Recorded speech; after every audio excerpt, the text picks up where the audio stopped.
Hello everyone, and from my cabin on a ship, just now escaping the Gulf of Thailand, nearby to Singapore, but on the way to Penang, Malaysia. Welcome to Sailing with Sof, a podcast where I, Sofia, or Sof, take you along my adventures as a college student living and studying on a ship for about 4 months, while my shipmates and I traverse through the ocean and travel to multiple countries across 3 continents. I actually looked at my iPhone maps yesterday, and to my surprise, it actually detected where, my phone location was, and it showed me literally in the middle of the Gulf of Thailand, which, it's not that large body of a water, but it was very cool to see because honestly, on this trip so far, the Wi-Fi has been much better than expected. So I don't know what all the complaints are about with the low Wi-Fi because, to be honest, it works for myself. But if you're a little confused about what I'm saying here, for a quick overview or recap, I'm on the spring 2024 voyage, so from January to April, of a study abroad program called Semester at Sea, and our port of embarkation was in Bangkok, Thailand, so we left Thailand a few days ago. And it's been very exciting starting this journey very far away from my home in the US, so all the way to Southern Asia, quite a long distance. Semester at Sea, this is their first time starting a voyage all the way from the Bangkok port. So a lot of traveling for a study abroad program that it's primarily Americans on it. In this episode, I'll be talking about the days leading up to embarkation day on the ship, which again was from the Bangkok port in Thailand. I'll be telling you about my journey finally arriving in Bangkok, Thailand. I spent a lot of time at the airport and in some planes. And then I'll briefly touch on how I spent my few days in Bangkok. So you'll be hearing the things that went well before arriving to the ship and the things that might not have gone to plan. Oh, and by the way, before I jump into this episode, I did want to say that in my previous intro episode, when I was listening, I noticed a few things I wanted to share and kind of correct. First, when I say shipmates, it may sound like I'm cursing, so just know that I'm not. It's a difficult word. And then second, I actually learned that on my voyage, there's about 150 crew members. I don't even know if I touched on crew members in the last episode. I believe I didn't even say the phrase crew members. But anyways, I didn't realize how huge that number was. It's a pretty big number. But there's a lot of people on the ship, though. To get into this little bit of a travel adventure, I'll first talk about the pre-flight departure. Now, I left on a Sunday. More details on the date and everything like that. On this podcast, we're going to try to be pretty real. So I got to talk about these kinds of things. I encountered a minor hiccup before starting my travels to Bangkok. So about within 72 hours of my flight, just a couple days before, actually could not do it too. This has never happened to me in my life. If you're a little confused right now in scientific terms, I guess, I had some bowel movement problems. So I was constipated. Yeah, I just said that. So, of course, I won't go into details, but it's the truth. And I finally learned what Miralax and laxatives are. If you don't know what those are, then you are very lucky. I seriously, I had thoughts in my brain that things were not going to work out because for some reason I think like that. I was mildly thinking, sad thoughts, plans A, B, C, and etc. for different paths to take if, things did not go to plan and I could not go on the ship. And I actually was thinking, God, I thought this is what you had planned for me. My goodness, please, I'm trusting you, but I think I've been good. But obviously, I've learned that's not how it works. A lot of things had to fall into place, and that's the same with everybody on this ship, I'm sure. That could be a whole nother episode, but as you can tell, I made it, and I'm on the ship right now. Today is day 4, I believe. The second day of classes, but I'll be having a whole bunch of other episodes, of course, documenting the time on the ship. So as for my flight, I'll get into that now. So I'll give you an overview, then airport time, plane time, etc. My flight left from the JFK airport, which is John F. Kennedy International Airport in New York City. So I stayed in the city for a night and actually have family there, so I stayed there, said hello to everyone, celebrated Christmas, then said bye. And I was actually supposed to be in the city a day earlier, but you can probably figure out why we had to leave later. Now, I had 2 flights to get to Bangkok. The first flight was 12 hours, the longest flight I've ever been on, half a day. I left on Sunday, December 31st, 2023, and yes, the year is important to know because yes, it's New Year's Eve, and this flight was at 11 a.m. from JFK and arrived in Riyadh, Saudi Arabia at the King Khalid, I apologize for the pronunciation, International Airport. Hopefully I did not butcher that. This flight arrived in Saudi Arabian time at 7 a.m. So that also means date-wise, it was Monday, January 1st, aka New Year's Day. So I actually spent time in a plane from 2023 to 2024. Pretty cool, I guess. I had a layover, obviously, in Riyadh, Saudi Arabia. However, this was for almost 20 hours. And I knew this coming in, of course. I booked these flights myself. 20 hours, to be exact, it was 19 hours and 40 minutes. And actually, something I did not know is that, or I didn't really anticipate with the expenses, was that I had to pay for a visa in Saudi Arabia because my layover was over 12 hours is the max limit until you have to pay for a visa. So that was just an additional expense, about, I want to say, under 150, but visas can definitely be pricey. My second flight was 7 hours, so nothing like 12 hours. You know, the 5 hours make a difference. And I left the Saudi Arabian airport, again, Saudi Arabian time, at around 2:40 a.m. on Tuesday, January 2nd, 2024. And I arrived at the Bangkok airport called the, don't mind the pronunciation here, but I'm just going to give it a go, Suvarnabhumi International Airport, a little after 1:30 p.m.-ish, Thailand time or Bangkok time. And both my flights, just so you know, were with the airline Saudi Arabian Airlines. Highly, highly recommend, by the way. It overall was just a tremendous experience. All right, so now we're going to go through just my airport experiences and, again, the flight experiences and some observations I made. So first airport was JFK. First thing that really happened was that, you know, I said bye to my mom. She dropped me off. She said she was waiting for me to make sure my luggage was, you know, not overweight, but it was indeed overweight. And of course I was not going to text her because there's nothing that she can do and I can do it myself.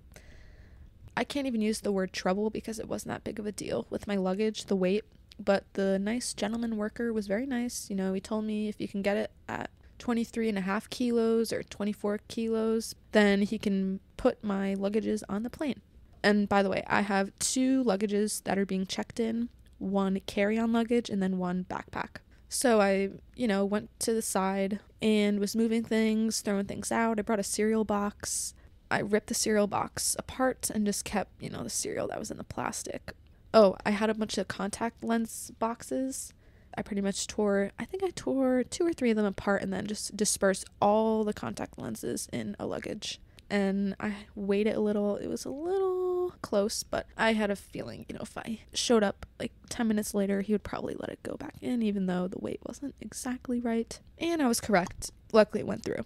But I have to say, during that time, I saw someone who, for some reason, an employee was saying, "Can I see your boarding pass, sir? Can I see your boarding pass, sir?" in a very respectful tone. And the guy was literally saying, "Don't touch me," you know, in a raised voice. So that was definitely not cooperating, but that was an interesting observation I thought I wanted to share because I've never seen that before at the airport. When I was going through security and everything, it really hit me. That one, I can't say I felt out of place, but it was obvious that I don't look like these people.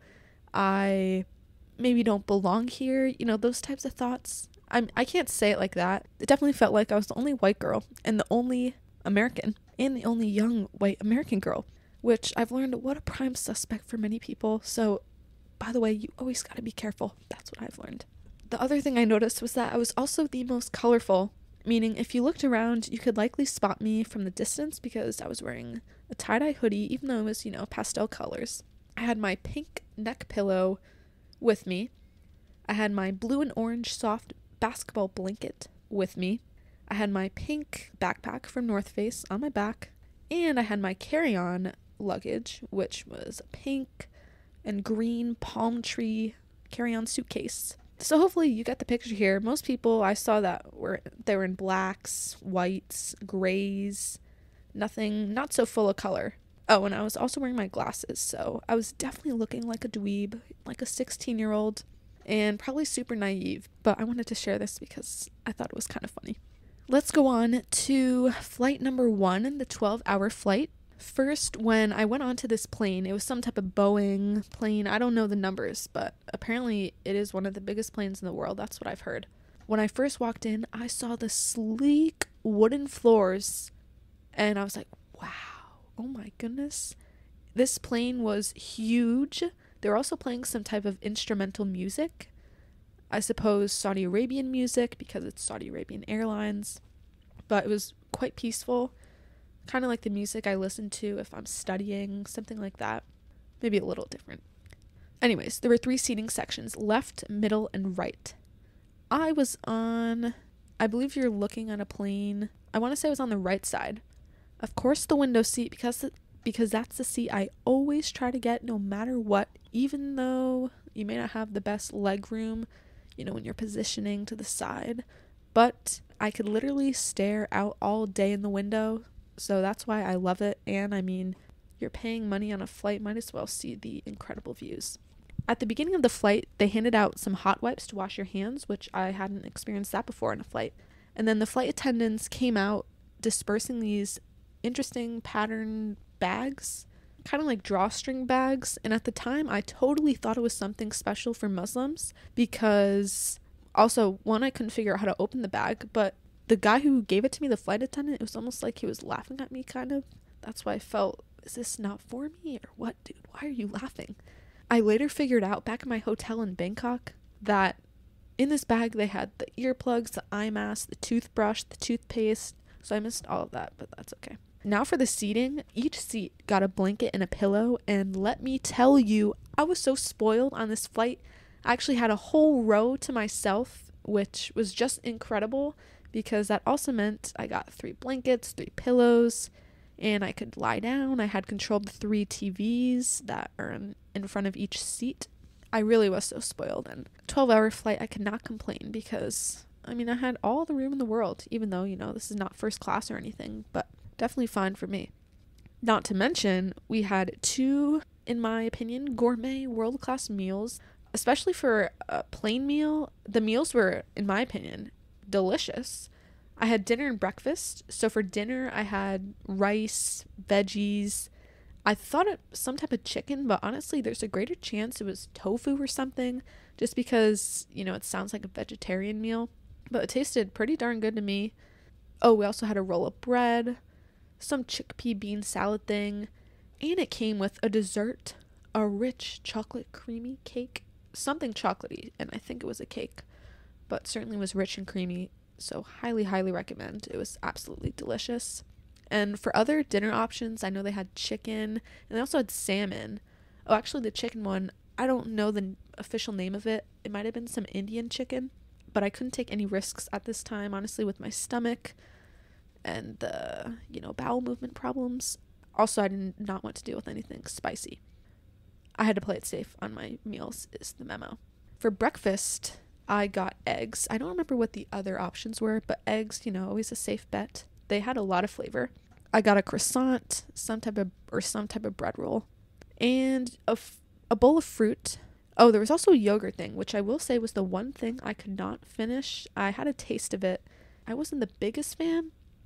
Now, I totally thought that there would be a huge New Year's celebration because Saudi Arabia is 8 hours ahead, or based on Eastern Standard Time. But no, not at all. I was planning on making a whole YouTube video about it, but nothing happened. I was literally looking at my watch. I saw the time click a minute to 4 p.m. Eastern Standard Time, but nothing happened. So after that, I pretty much was thinking, you know what, let's go to sleep now. Anyways, if my calculations added up, it would have been 4 p.m. And again, nothing happened until I realized we were past, 2024 Saudi Arabian time. I tried going to sleep. I have a lot of trouble sleeping on planes. I just can't really sleep. Even on the side, even though I had all the 3 seats to myself and I lied down that way. That's way more comfortable than just upright in a chair. So that was a plus for this flight. I don't know how much I slept. I want to say maybe like 2-3 hours, but I did not have a grand nap or anything. So what did I do if I wasn't sleeping? Well, also, I'll say, what did I do when I was not staring out the window, when it was visible? Or 2, I love on each seat you get a little TV, and the best part is seeing all the geography, the map, and just seeing where I'm going. I find that very interesting, and it's always cool to just track the plane as it flies. I love looking at that. Then it tells you some basic information.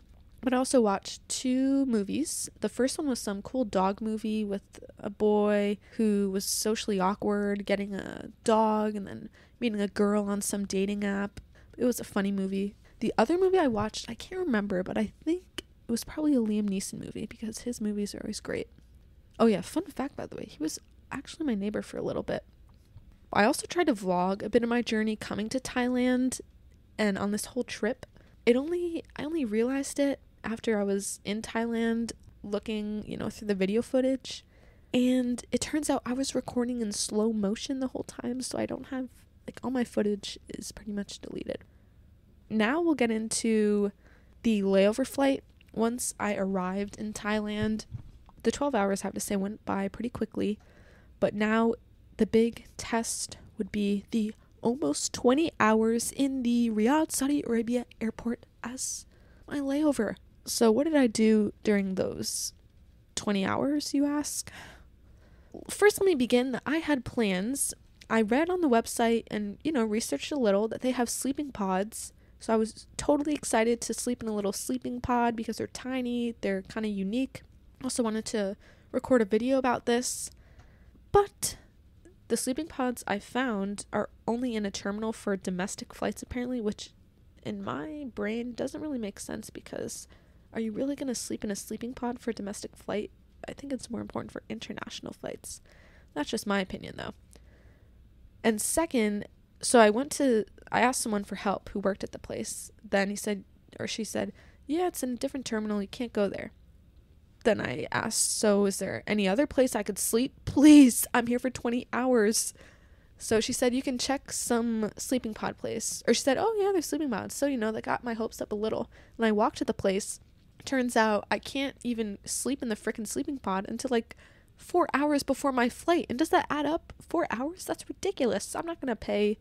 It was $50, but I'm not going to pay that much. And then I soon later found out after I returned to that place, 14 hours later, that I couldn't even sleep there to begin with because I didn't have a certain credit card. You needed some type of fancy American Express card, and I did not have that. So either way, I could not sleep in the sleeping pod.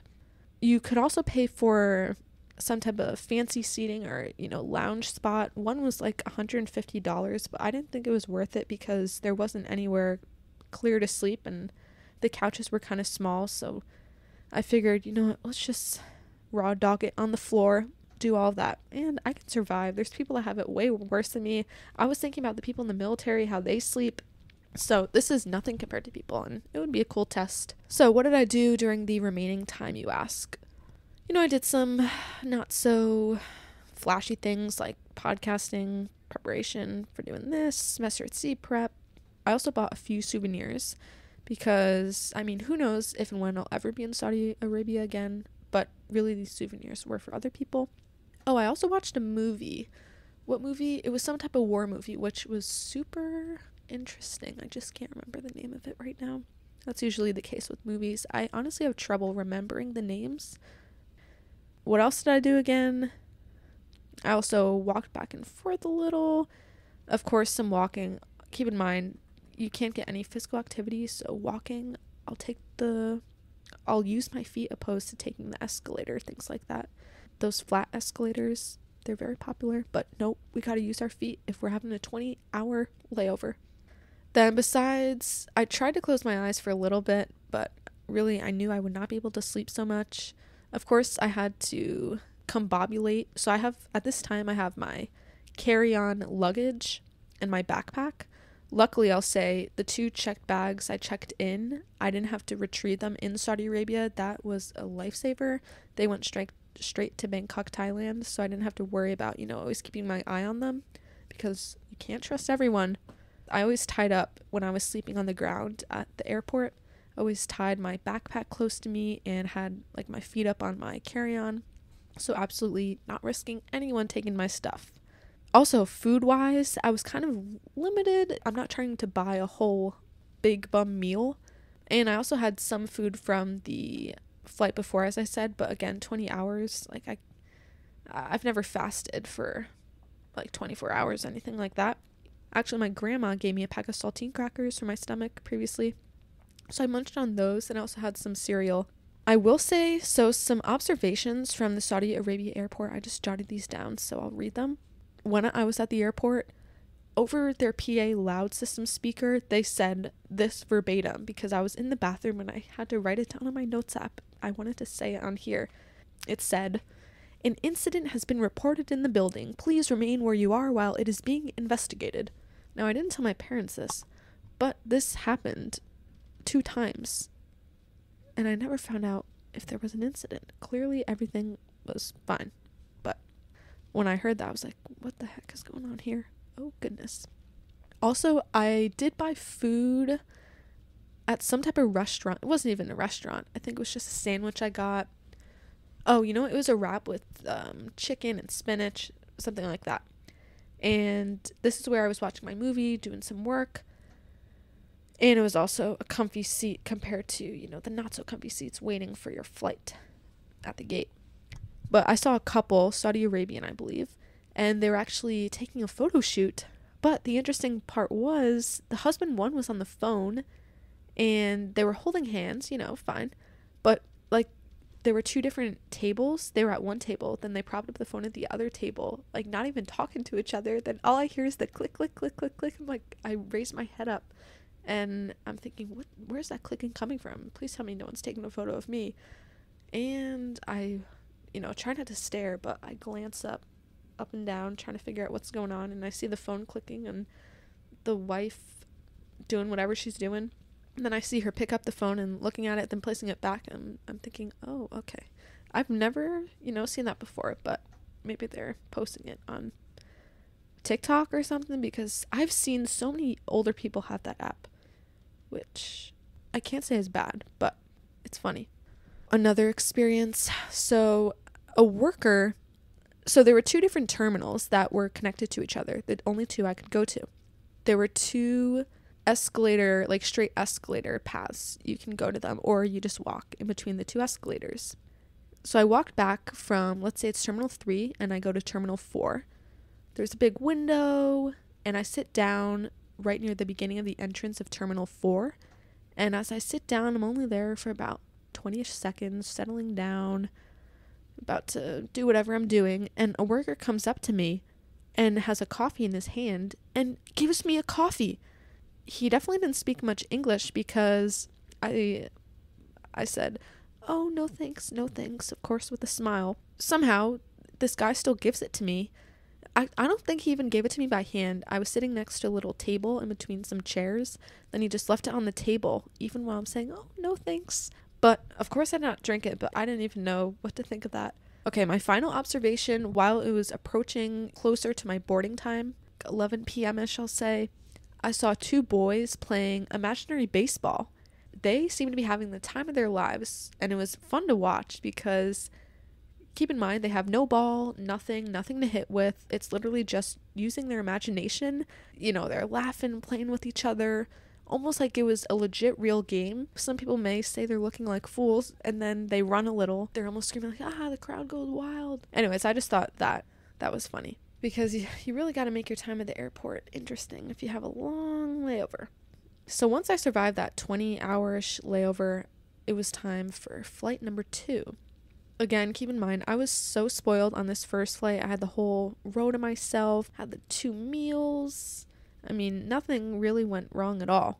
So at the beginning of this next flight, I was praying, please, please, please tell me that I do not have to sit next to anyone. But I could tell from the app that it was pretty packed. So I prepared. I was able to prepare.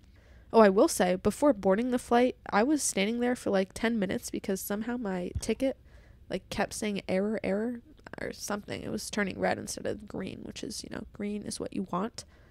I don't know what happened there. I think it was because I requested a window seat. Luckily, I got a window seat. I did indeed have to sit next to someone, and that person sat next to someone, but this flight was definitely packed. The guy I sat next to was definitely a bigger dude, so I did not have much room. That's okay, though. I will say the lack of sleep was kind of hitting me, a little cranky inside. I'm not going to try to show it, but I was hoping to God, please, this flight better go by so freaking quick, because I just want to go to sleep and I just want to close my eyes. Plane wise, this again was a huge plane. It was super, super cold to be on these planes. I find it very fascinating. Like, looking from everything up in the sky, but two, even though it's dark at this point, but you get the point. And two, seeing all the planes and how they function. Isn't that incredible that a plane can just fly in the sky and hold X amount of passengers? Who knows how many people were on this flight? Hundreds. And just travel very far for the first flight over half a freaking day. I think it's just incredible. So back to the flight. I couldn't sleep. I don't even know how much I slept. It was like a 7-hour flight. I can't even say I slept for 2 hours because this was more uncomfortable than the last one, because I actually was forced to, sit up in the seat, back up, not lying down with, not much leg room or inclination room with the chair. Also, I feel kind of guilty if I recline. Unfortunately, I am not gifted with the talent of sleeping anywhere and on anything. Darn it. But it is what it is. I survived that flight. I pretty much stayed up, watched some movies. I probably was so tired because I don't really remember the movies I watched. The other thing was that the world map thing that I was talking about in my last one, it was not working on my seat. So that was one thing I could not take advantage of. I missed that function. But I will say, the guy who sat next to me arrived late, so I was kind of hoping there wouldn't be someone there. So I took control of the TV computer and I put it on the map function after I realized mine didn't work. And you choose the language, and I put English, of course. So hopefully the other guy didn't have problems, but he spoke, decent English because he asked me where I was from after the flight landed. So once I arrived in Bangkok at the Bangkok airport, I want to say it was a little after 1:30 p.m.-ish. I was waiting in line at immigration. This was the longest I remember ever being in immigration for when arriving to a country. I'm not that experienced of a traveler. I've only been to a few other countries, but this one took the longest from my memory. Part of it definitely was my fault because I picked the wrong line. They have about many lines, 10 lines. I don't really remember. But I definitely picked the wrong line because I was there for over 30 minutes while other people that I would see that were either in front of me before or, they're like 15 people behind me while waiting to get in line. I see them going by immigration, the officer, and then already passing back out to get their luggage and everything. And this happened. Besides the fact that I picked the wrong line, contemplating in my head, Sofia, you should not be here, or why just go to the left one, nobody will care. Also, I was confused because it said you needed your boarding pass, and I was kind of thinking, oh shoot, I should not be here, because I didn't know if it connected to a terminal. But these are all random thoughts I was thinking. Anyways, I passed immigration, everything was fine. Now I had to get my luggage, which I was already nervous about because I was in line for immigration for so long that I was worried my luggage was either stolen or who knows what could happen. Again, I left it back in New York City, so I did not, there's always a risk that your luggage does not show up, especially if you have a long layover flight. So thank goodness it showed up. All the luggages from my flight seemed to be in a corner because I saw my 2 big red luggages and I picked them up. Now picture this. I'm navigating, maneuvering all my luggage. Also, the wheels are not the best of my luggage, especially the biggest one. Not so great. I went outside. I'm looking for my driver to pick me up because with the hotel I stayed at, I organized someone to pick me up. I figured that would be the best way, given, solo traveler.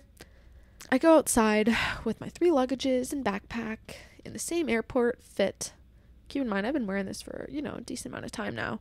And it is hot. I did not realize how hot Thailand is. Apparently it's their winter. They are close to the equator though. And it's January, but I cannot believe how hot it is.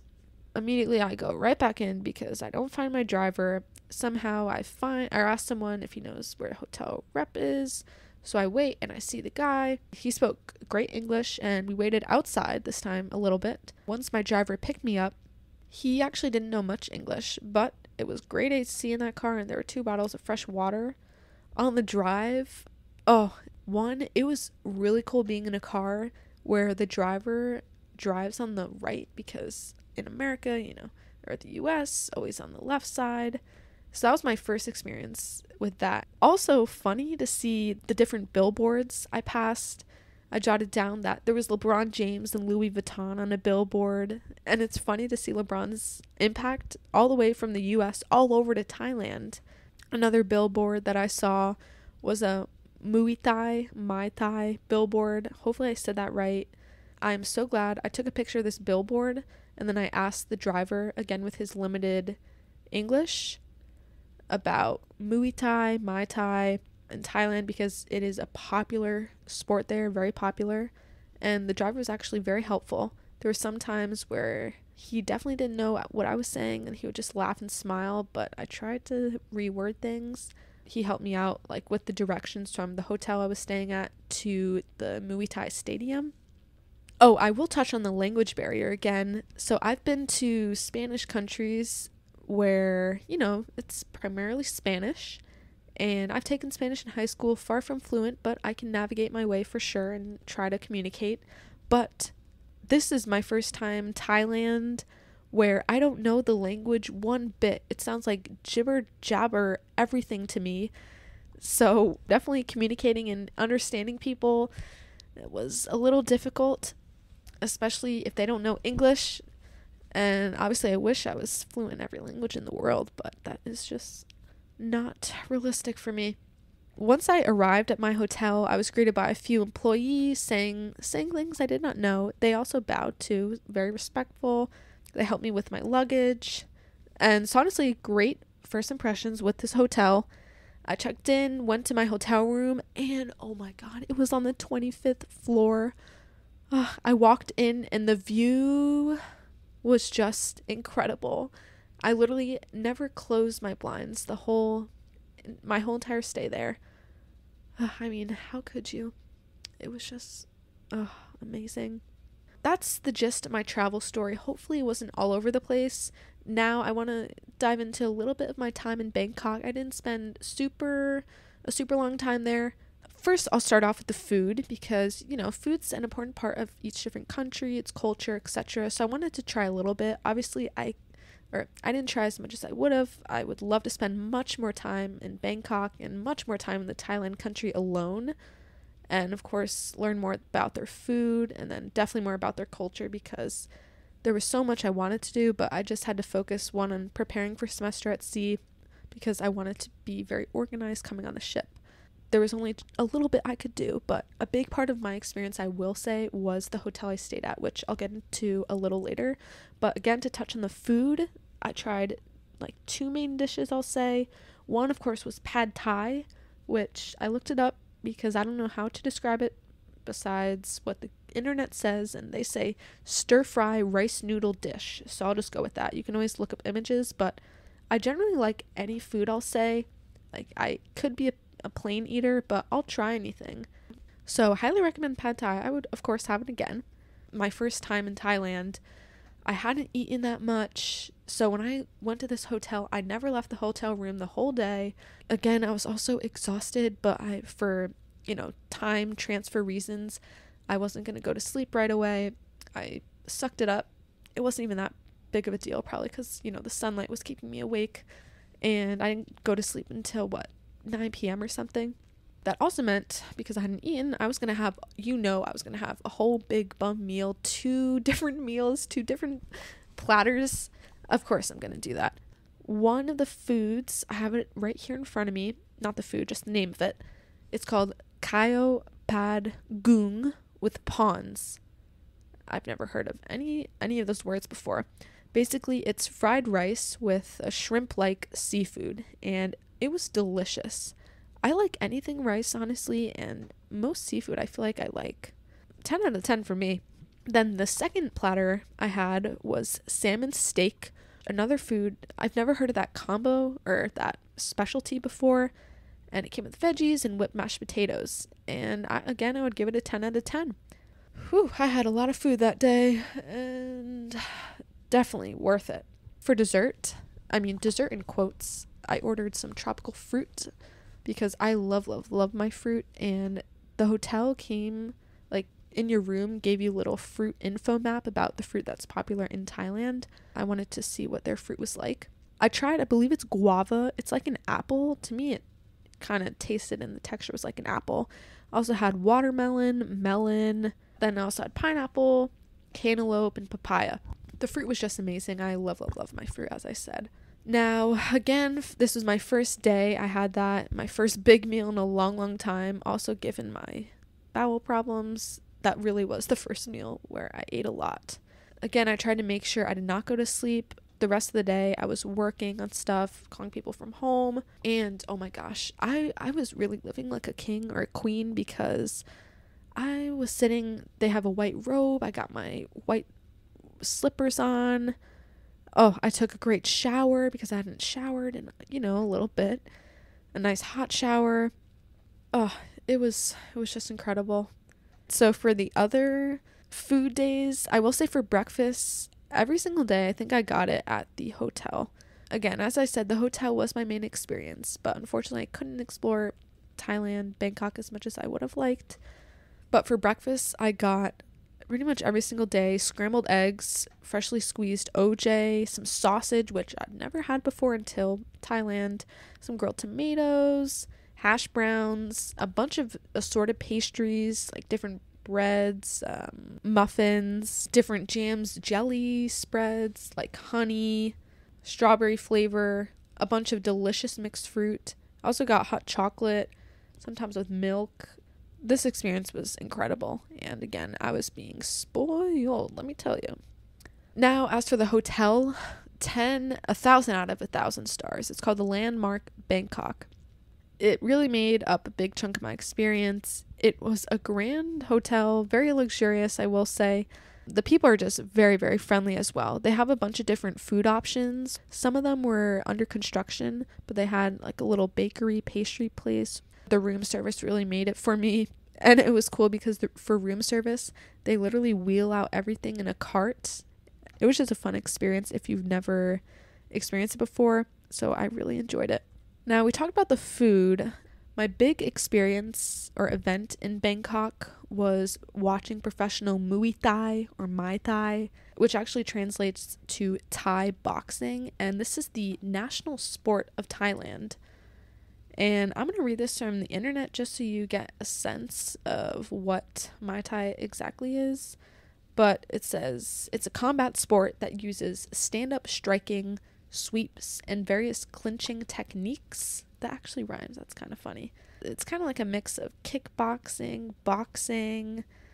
Yeah, hopefully you get the idea here. I would look it up because you can probably get a better sense. You may remember that as I was in the car leaving the airport, going to my hotel, I passed a billboard about Muay Thai, asked my driver about it. Also, my dad also mentioned to me that Muay Thai, Muay Thai was big in Thailand and that I should try to go to an event. And I just so happened to see that billboard sign, take a picture of it, driver helped me out. Then when I went back to the hotel, I looked on their site and I saw that they had fights the night of, the next day. So I figured I would go to a fight. The tickets weren't that expensive. I got ringside tickets. Oh my goodness. This is a whole nother thing I could talk about, but I'll keep it brief for the Muay Thai. But essentially, this was a whole professional event. For those of you who don't know, from what I learned, it's 5 rounds, 3 minutes each. Maybe a minute, like timeout or, in between each round. I believe you get a point or something if you're hit on your thigh. I still don't totally understand, but again, it involves combating the other person, hitting them, punching them, mainly using your feet to kick. These people are very, very flexible, very impressed. Definitely It was motivating me to work out. But the experience, keep in mind, so when I first walk in, I don't really know much about this sport, as you can tell. I walk in and I'm taken or escorted to my fancy ringside seat. I'm in the first row. No one else is in the row, so I'm not a big person. I don't like the attention, and it felt kind of strange just seeing these people so up close. And like, I'm not one to take pictures if someone is up close, because I just think it's kind of weird if you don't even know them, and like, they're human. So I would hate that if someone did that to me. I didn't really take that many pictures or videos, especially when they were in timeouts. I just watched, but I also felt kind of creepy listening to the coach like say stuff to the athlete, even though I had no clue what they were saying. But I will say the crowd was shouting the minute I walked into the gym. It was hilarious. And then, of course, the coaches, the rest of the players supporting team is screaming. They're screaming their lungs off. And, of course, I'm not understanding anything they're saying. It's just a very interesting, hilarious environment. Also, the whole event of Muay Thai, Muay Thai the setup is interesting. I think so the main religion in Thailand is Buddhism. It's almost like a ritual that each player performs, because there's only 2 fighters in the ring. They walk out. Somehow they do this type of dance, and it's to some type of music that's played every single round, every single match. And I even think during each round where they're actually fighting, trying to win, knock each other out, whatever. And one thing I noticed is they each walk around the ring before they even begin playing. There's 4 corners of the ring, and they punch the corner. I mean, not punch, it's only like a light hit. They hit it 3 times. It's almost like they're praying to a god or something. They do that, then again they do this little dance, and sometimes they go on their knees, hands and knees, and like pat the floor. Things I wish I understood, but unfortunately I do not, and I'll definitely have to research more. This sport definitely seems less intense. I mean, still, don't get me wrong, it's still very intense, but compared to boxing I watch with I'm not too familiar with boxing, but people with Conor McGregor, who is not boxing. What is he, UFC or something? I don't know, but he's a tough dude. And if you watch those pre-match like press conferences, my goodness, I don't envision these players talking smack and getting in each other's faces, because after the end of each match, whether they win or lose, they walk to the opposing team and like shake their hand. The coach even gives them water. This happened every single time. Very different, interesting vibes that I was surprised to see. And also during each round, so once you have your like time in between the 5 rounds or so, your coach, like, you have water poured all over your body, and your coach just massages your legs. I mean, of course, because you're using your legs. One thing I found interesting is that they would roll their belly fat into the boxing shorts. I've never seen that before. I just thought it was funny. But hopefully this all makes sense. Yeah, Muay Thai is very interesting. As they walked out, they wore something on their head, some type of yellow beaded flower looking thing on their neck. Also, when they were playing, if you're familiar with pre-wrap, it almost looked like they had pre-wrap on their biceps. I know for basketball, some people use that for their knees or something. I don't know if this was for more like religious reasons or more performance physical reasons, but just the overall attire for the entire event was interesting. Also, this whole night, it was a long night. I got there a little late, but it didn't even matter because there were at least 7 matches again. So that means 14 different fighters. Also, I did not know I signed up for an event with professional young upcomers, so that was cool to see because they're practically my age. I will say these people are so tiny. I mean, some of them are like 5'4", 130, 140 pounds. I'm like, oh my goodness, jeez. Some honestly look like 16 years old, so very impressive. Also, something else I found interesting was that the athlete would sip a little water and then spit it to their left, right, and center. They would spit it on like their left shoulder, their right shoulder, then in the center towards like looking down towards their feet. There's just a bunch of different things I don't understand about the sport that, I should learn more about. It was very interesting to watch because I never heard of Muay Thai before coming to Thailand. Anyways, hopefully from this whole story of me trying to describe Muay Thai, Muay Thai, you can understand that it's quite an interesting sport, and I highly recommend maybe you watch a video about it. and see a fight, because it's definitely cool, and a lot of respect to people that fight in Muay Thai. Oh, I will say that there was a knockdown that I saw, so that was crazy. And one guy, also his face got so bloody. I was like, geez Louise.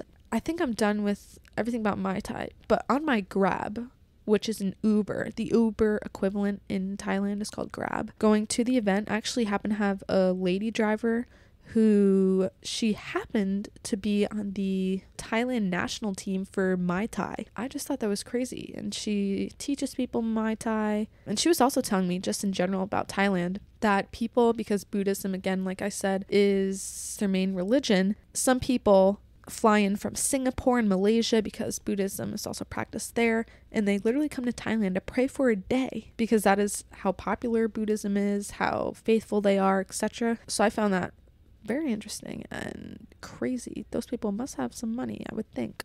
Alrighty, so hopefully this whole Muay Thai event made sense to you.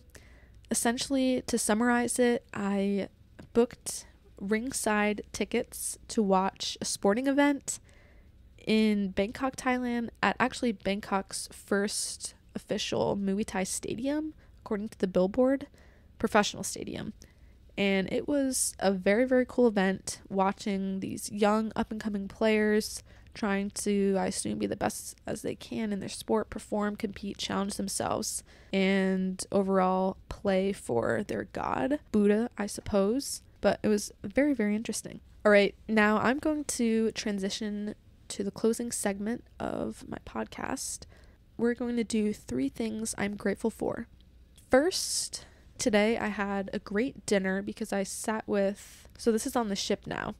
Trying to meet new people. I happen to be getting food, and I'm in my head, I'm thinking like, oh shoot, I don't know anyone here. How am I going to ask someone to sit with me? Also, it was very packed because it was raining before, so there were very limited tables, so I really had to find someone to sit with. And it's always uncomfortable going up to a big group of people and saying, can I sit here? Especially if they all know each other. So there happened to be someone next to me, so I said, hey, do you mind if I sit with you? And she was very, very nice, said, oh yeah, of course, yeah, I don't have a table or anything. Me and her friend were looking for a table. Then we saw one person who was at a table alone with 3 open chairs, and we sat with him, and then it was a very great dinner. They were all super, super nice. So I'm grateful for my dinner and meeting new people, because that's something you do a lot on this trip, and you definitely have to get outside your comfort zone. Sometimes, maybe uncomfortable again, but it definitely can be worth it. Second thing I'm grateful for is, I'll say, the calm waters here. Again, I've never been on a ship before. Yesterday you could feel the waves, and it was actually kind of fun. I mean, there are definitely some people who got seasick, and some yellow signs in the middle of the hallway where people probably threw up, and maybe some carpet stains, but it's kind of fun. Like, I was walking, then I was thinking, why am I walking not in a straight line? I was like, oh goodness, people are going to think something's wrong with me. Then I realized it wasn't just me, it's the ship, where we're over water, and of course it's not going to be flat and stable the whole time. I can't say I'm thankful for the waves, but I'm thankful for, let's say, not having seasickness at the moment. Thank goodness. But people are all saying that this is just the beginning. Fine with me, I guess. Let's go for a ride. Let's have a fun adventure. So number 3 that I'm grateful for, I'm grateful for, I'll say, looking back on my time in Thailand, it's got to be the hotel I stayed at, all the very nice people, just everything in general. Glad my safety was fine. I'm also going to do a little 4th very grateful for the workers here. They're just very friendly. They'll probably make your day. They always try to remember your names. Shout out to Renz, Bravo, and Derek, because they have been very, very nice. Alrighty, so I think that's all for this episode. Hopefully it wasn't too all over the place. If you enjoyed this episode, make sure to keep on tuning in. Hopefully watch the first episode. Again, more episodes will be coming about this semester at sea experience and living and studying on a ship. Thanks for watching Sailing with Sof. Until next time, sincerely, Sof.